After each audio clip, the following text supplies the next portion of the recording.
अस्सलाम वालेकुम एवरीवन, कैसे हैं आप सब लोग हैं? आप लोग सब खैरियत से होंगे और मैं हूँ शगुफ्ता अली। बिटकॉइन के अंदर आज हम थर्ड सीरीज़ के अंदर हैं और आज हम ये देखने जा रहे हैं कि what is the new internet in our upcoming industry.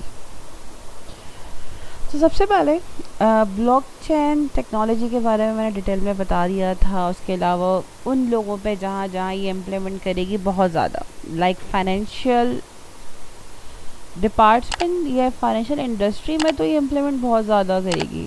ठीक है, एक रेजोल्यूशन लेकर आएगी। लेकिन इसके साथ साथ shopping, health care, internet of things, government documents, इन सब के अंदर ब्लॉकचेन टेक्नोलॉजी जो है वो एक न्यू रेवोल्यूशन भी साथ साथ लेकर आएगी। फाइनेंशियल में तो लेकर आएगी क्योंकि ज़्यादातर सेक्टर जो है हमारे इंडस्ट्री का is depend on financial industry. अब यहाँ पर देखते हैं effects of digital industry and bitcoin. Digital industry obviously blockchain को कहा गया है और ब्लॉकचेन की ही एक एप्लीकेशन है बिटकॉइन। इसके अलावा बहुत सारी एप्लीकेशंस हैं, बट अभी फ़िलहाल जो चीज़ वर्किंग में, जो एप्लीकेशन ज़्यादा फेमस है, सब बिटकॉइन एप्लीकेशन। जिस तरह से मैंने आपसे प्रीवियस लेक्चर में कहा कि डिजिटल इंडस्ट्री का जो इफ़ेक्ट है फाइनेंशियल इंडस्ट्री पे बहुत ज़्यादा पड़ेगा और जिस तरीके से बैंकिंग सेक्टर्स वर्क कर रहे हैं सर डोमेस्टिक लेवल के ऊपर, ट्रांजैक्शंस होती हैं, विड्रॉ होता है, आपको वेट करना पड़ता है सर्टेन ट्रांजैक्शंस के लिए इंटरनेशनल बैंक या डोमेस्टिक बैंक के लेवल के ऊपर। लेकिन डिजिटल इंडस्ट्री के आने के बाद ये जो इफ़ेक्ट्स हैं ये फाइनेंशियल इंडस्ट्री पर ज़्यादा पड़ेंगे। और जब जिस तरह से बिटकॉइंस एप्लीकेशंस बनाई गई हैं, इस तरह से बहुत सारी एप्लीकेशंस बनाई जाएंगी और हर बैंक अपनी एप्लीकेशन के हिसाब से अपनी ट्रांजैक्शंस को फुलफ़िल करेगा। इसी तरीके से सबसे बड़ा रीज़न ये होता है कि why we are enter in digital industry, क्यों ज़रूरत पड़ी है हमें वेब 3.0 या डिजिटल इंडस्ट्री या डिजिटल करेंसी या बिटकॉइंस को बनाने की। तो पहले ऐसी क्या चीज़ें थी, तो देखते हैं। द मेन फ्रेम विद डम टर्मिनल्स 1960s के अंदर आप लोगों के सामने था कि मेन फ्रेम्स बनाए गए थे। उसके बाद 80s में एक डेस्कटॉप का एरा स्टार्ट हुआ था।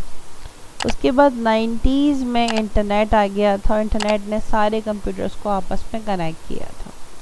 याद रखिएगा, प्रीवियस ट्रेडिशन के अंदर कुछ ना कुछ चीज़ें ऐसी रह जाती हैं, दैट्स वाई जिसकी वजह से आने वाले फ्यूचर के अंदर हमें अमेंडमेंट करनी पड़ती है।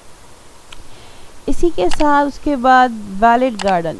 अब वैलिड गार्डन क्या, कौन सी जो है वो कह सकते हैं कि इंडस्ट्री थी जिसमें आपने सुना होगा Facebook, Google, Apple and Amazon, जो अभी भी आप लोग यूटिलाइज़ कर रहे हैं। ये 2.0 इंडस्ट्री थी और इसको वैलिड गार्डन कहा जाता था। अब इसको वैलिड गार्डन कहने का मतलब, देखिए भाई, सिंपल सी बात है। जब आप एक फेसबुक अकाउंट क्रिएट करते हैं अपना और फेसबुक पे अपनी डेली पोस्टिंग अपलोड करते हैं, डेली पिक्चर्स अपलोड करते हैं, अपनी वीडियोस अपलोड करते हैं, अपनी ऑडियोज़ अपलोड करते हैं, अपना डेटा अपलोड करते हैं, तो आप का जो डोमेन होता है वो सेंट्रलाइज होता है। ठीक है, मतलब आप फेसबुक से हटकर कहीं और नहीं जा सकते।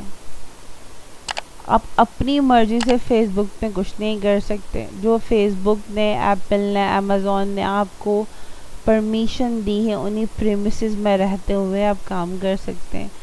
फेसबुक जैसी अपनी ऐप आप क्रिएट नहीं कर सकते, ना किसी और एप्लीकेशन को फेसबुक से कनेक्ट कर सकते। This is called the valid garden. मतलब आपको उसी सर्टेन एप्लीकेशन के गिर्द ही घूमना पड़ेगा और उसी सर्टेन एप्लीकेशन के अंदर ही अपना डेटा स्टोर करना पड़ेगा। और जब फेसबुक अथॉराइज्ड हो और वो अथॉरिटी रखता हो कि आपके काम को वो ख़त्म कर सके, तो वो खुद से कर सकता है विदाउट टेकिंग योर परमिशन। लेकिन वेब 3.0 जिसको हम डिजिटल इंडस्ट्री कहते हैं, जो ब्लॉकचेन का एरा है, जिस एरा के अंदर मैंने आपसे बार बार एक ही बात कही, डिसेंट्रलाइजेशन है। मतलब लिबर्टी है हर किसी को, हर क्लाइंट को। ऑब्वियसली इन सब चीज़ों के अंदर जो है वो अनस्टेबिलिटी भी होगी कि हर कोई अपने हिसाब से अपनी ऐप क्रिएट कर रहा होगा, लेकिन इन द फ्यूचर जो आने वाला है वो बिटकॉइन के ऊपर ही डिपेंड कर रहा है, ब्लॉकचेन के ऊपर ही डिपेंड कर रहा है, जिसको हम 3.0 कहते हैं, जिसमें कोई सेंट्रलाइज पॉइंट नहीं है, हर कोई डिसेंट्रलाइज्ड है, हर कोई अपनी ऐप बना के अपने ही ज़रिए से ट्रांजैक्शंस को फुलफ़िल कर सकता है। जिस तरह से मैंने बिटकॉइन के बारे में स्टार्टिंग लेक्चर में बता दिया था आपको कि बिटकॉइन के अंदर ये चीज़ अवेलेबल होती है कि आपको किसी भी मिडल मैन को एंटर करने की ज़रूरत नहीं है। आप अपना कांटेक्ट डायरेक्टली जिस जगह से ट्रांजैक्शन कराना चाहते हैं वहाँ से रख सकते हैं।